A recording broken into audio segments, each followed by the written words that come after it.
Film ఇండస్ట్రీలో ఎవరు ఎప్పుడు హీరోగా సినిమాలు చేస్తారో ఊహించలేం.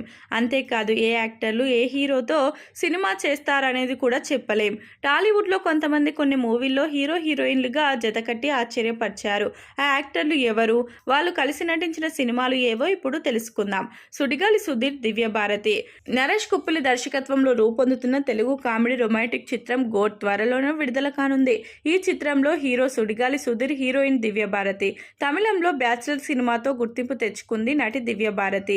ఈ ముద్దుగుమ్మ చాలా అందంగా ఉంటుంది. అలాంటి తార సుధీర్కి జంటగా నటిస్తుందని తెలియడంతో అందరూ ఆశ్చర్యపోయారు. సుధీర్ ఖచ్చితంగా ఏదో ఒక మచ్చ వేసుకొని పుట్టి ఉంటాడు అని కూడా కామెంట్లు చేశారు. ఇక తమిళంలో దూసుకుపోతున్న ఈ తార ఊహించని విధంగా సుధీర్తో జతకట్టి తెలుగు వారికి పరిచయం కావడానికి సిద్ధమైంది. ఇక ఆలీ సౌందర్య.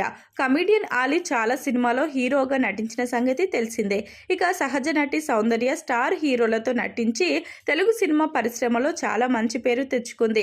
అయితే ఆమె ఆలీతో నటిస్తుందని ఎవరూ ఊహించలేదు. కానీ శుభలగ్నం సినిమాలో వీరిద్దరూ ఒక పాటకు హీరో హీరోయిన్లలాగా కనిపించారు. ఇక సునీల్, ఆర్తి అగర్వాల్. అందాల రాముడు సినిమాలో సునీల్, ఆర్తి అగర్వాల్ కలిసి జంటగా నటించిన సంగతి తెలిసిందే. సునీల్తో ఆర్తి రొమాన్స్ చేస్తుందని అంతకుముందు దాకా ఎవరు కలలో కూడా ఎక్సెప్ట్ చేయలేరు. ఆర్తి చాలా పెద్ద హీరోలతో కలిసి నటించిన సంగతి తెలిసిందే. కానీ ఆమె సునీల్ సినిమాలో హీరోయిన్ గా నటించడంలో తప్పేం లేదు అనుకుంది. అందుకే చేసింది. ఇక సుహాస్, కీర్తి సురేష్. మహానటి కీర్తి సురేష్ చిన్న హీరో సుహాస్ తో కలిసి ఉప్పు కప్పు రంబు సినిమాలో రొమాన్స్ చేయడానికి ఒప్పుకుంది. వీరిద్దరి కాంబోలో కూడా ఒక సినిమా వస్తుందని ఎవరూ ఊహించలేదు.